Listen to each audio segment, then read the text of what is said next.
ayun, what's up mga ninong? Another day, another vlog for CM Padwalo. For today's video, update ko lang kayo dun sa mga ipindala natin ng mga young bird sa OLR. Bali, titingnan natin kung sino-sino na ba yung mga nawala. Ayan, meron mga nawala na mga ninong.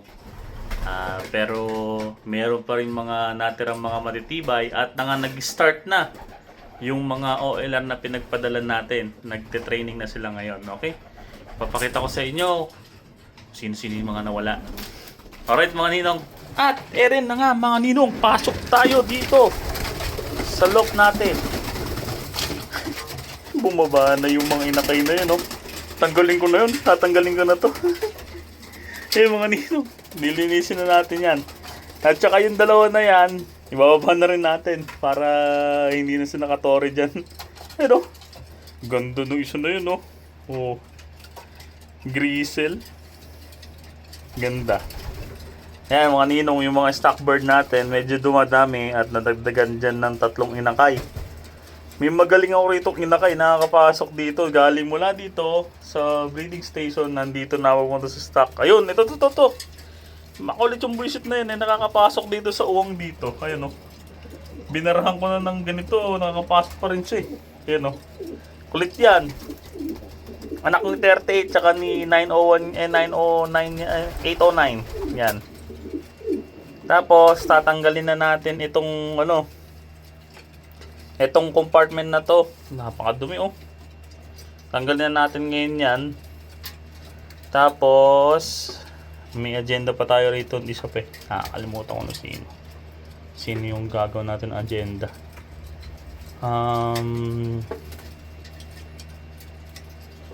Nahanap ko mga ninong. Ayun. Si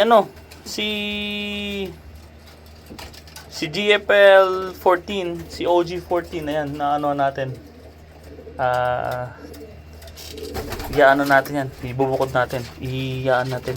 Ibibreed natin. Hahanapan natin ng kapares dito sa dito or dun sa loob. Either ang ipares ko sa kanya siguro yung ayaw pang mga itlog na nag-grisel.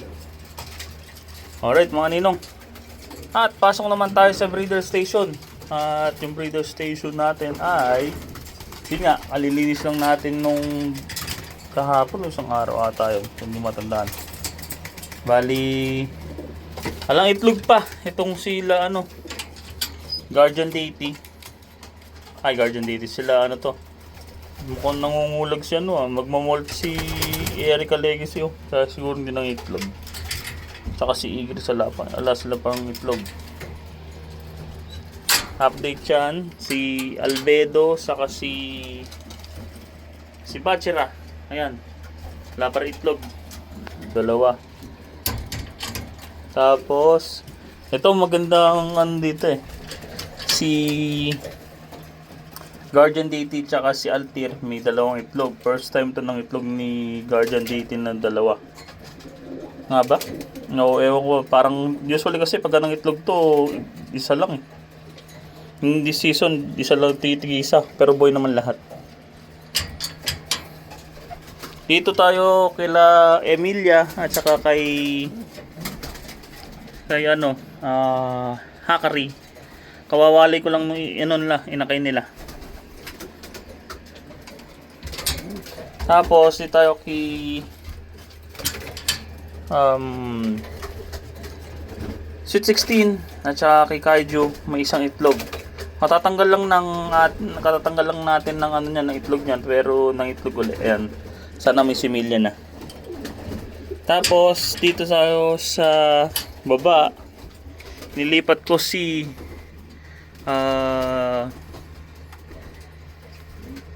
pangalan to, si United at saka si Jassy ere, magkapares na. Bali sana mga itlog na. Yan, nilagyan natin ng pugad. Tapos per number 7, alam ko parang may itlog na ata tong si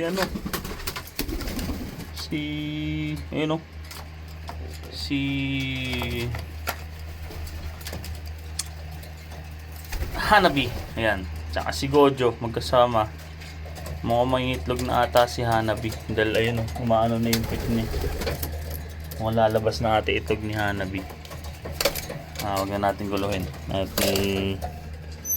yung ano niyan, yung itlog nilang unang ano, initlog ni Hanabi, pinayaya ko. Yun lang mga ninong. So, yan yung update natin dito sa ano, sa loop natin ngayon. At stay tuned kayo mga ninong at isasabihin ko na sa inyo kung ano nangyayari sa ating mga entry para sa OLR. Ayan o. Ayan pa rin yung mga inakay pa rin natin. Either next week ko ipadala. Last week kasi ng ano ng Inland Empire late hatch. So ipapadala na natin yung 4. Tapos 2 sa Big Andy. Okay, mga ninong. Alright, mga ninong. Ayun nga. So walang masyadong ganap dito sa loop natin dahil i-update ko lang kayo kung ano na nangyari dun sa mga natin, sa mga entry natin dun sa mga OLR na pindalan natin. At sisimulan natin yung pag-update sa ito, Hoosier Classic. 3 na lang sila. Nag-start na nung last week. Nag-start na sila gym na mag-training at 9 miles na. Ayan. 9 miles na sila na nakakalipad. So, may 3 pa tayo. Ang pindala ko dyan, 4. So far, meron tayong 4 dyan. Pangalawa, itong Kankakee OLR, which is ito. Ayan. Ayan din. 2 lang pinadala ko dyan. 2 pa rin silang nandyan. Nagre-ranging na. Kumbaga, nag-aan na rin sila. Naglo-low play na. Malapit na rin yung magsimula. Pangatlo, Capistrano OLR. Ito. Medyo nalungkot ako ng konti sa sa mga entry natin dito dahil 6 yung pindala natin. At may tayo diyan ka-partner si brother John Aquino ng Guam. So medyo hindi pinalad tayo sa Capistrano, which is 2 online natin tira. Pero matibay na rin dahil I believe nasa 9 miles na rin sila ngayon at magpa-further go na sila ng training ng hanggang siguro 50 miles na siguro. Ayan. Then kung matatandaan ko pa, ano pa pipindalan ko? Meron pa tayong pinadalan na isa pa, which is AGN, which is nandun yung ibon natin. Kaso yung pinadala natin doon ay ibon ni Boss Ryan. Si Boss Ryan na nagpadala. Ayan.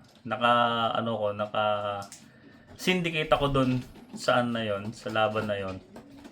Meron pa akong pinadala, nakakalimutan ko lang Meron tayo, Florida. Ito yung Florida. Hindi pa nagsisipaglabas doon sa sa clacking dahil kasi partially pa rin sila nag-inventory. Ayan. Bali, meron tayong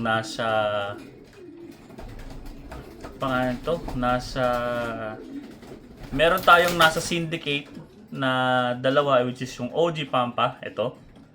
At meron din tayong nasa sarili natin na entry, which is yung nasa Padua, ito. Meron din tayong naka-syndicate na may co-partner tayo, which is yung itong pangalan to, Iconic Bassist Fancier. Ang co-partner natin dyan ay si Brother Jason. Ayan. Yan ang ating partner dun sa isang ibon na yan, si number 74. So, bali, kung di ako nagkakamali, 2 sa syndicate. May 3 pa ata. 3 ata yun nandun sa sa personal ko. Yung Padua at saka si number 74, which is dun sa namin ni partnership namin ni Brother Jason. Ayan. So, kung di ko nagkakamali, yun lang ang napadalang ko Kasi yun lang yung lagi kong na-update sa Win Companion. At saka nga pala mga ninong, ayan nga pala, bago ang lahat din, Kung meron gustong bumili ng ibon sa atin, i-PM nyo lang ako sa CM Padua sa Facebook o kaya dito rin sa sa YouTube channel natin. May mga pinanga-out ako ngayon na Thomas 6, naka-cross dun sa Thomas 6, apo din ni Thomas 6. Ang tatay niya direct anak ni Thomas 6 at saka ang kapares ay apo ni Thomas 6 mismo. So, may dalawa akong young bird na doon na pwedeng for sale natin. Meron din akong Lucky 13 cross ng inbreed Thomas 6. Ayan. Meron din akong Porsche 911 cross ng Go Ed Grease. At meron pang isa pa. Ayun. Queen L cross ng Shellens. Kung gusto nyo mag-inquire, PM nyo lang ako sa CM Padua Lop. Okay, hindi, CM Padua sa Facebook. Then sa YouTube channel natin, CM Padua Lop. At yun, mga ninong. Yun lang yung ating update sa ating vlog ngayon. Pasensya na kayo, walang masyadong action. Sa susunod, may i-review tayo mga ninong na bago na naman na inakay na naiwalay ko na. Nandun na si baba. Baka napansin nyo dun sa video natin kanina. Hindi yun nandito sa may stock bird, nandun sa breeder cage, ay sa breeder station natin. So, yun mga ninong, maraming salamat sa panonood at big shout out. Napakadami na natin. Biglang lumobo ng parang 20 new subscriber tayo dun sa natin sa dito sa CM Padua Lop sa YouTube channel natin sa YouTube. Yan. 20 kagad. Span of lang yun. Span of 3 weeks. May 20 followers tayo na nag-follow kagad sa atin nung two videos natin. Ayan, pinalo nila tayo. So, big shoutout sa inyo. Kung huling pansin ko dun sa account natin, 755 na tayo mga ninong. Maraming salamat sa inyong panonood. At ito si CM Padua Lop nagsasabing masarap mag-ibon. Peace mga ninong.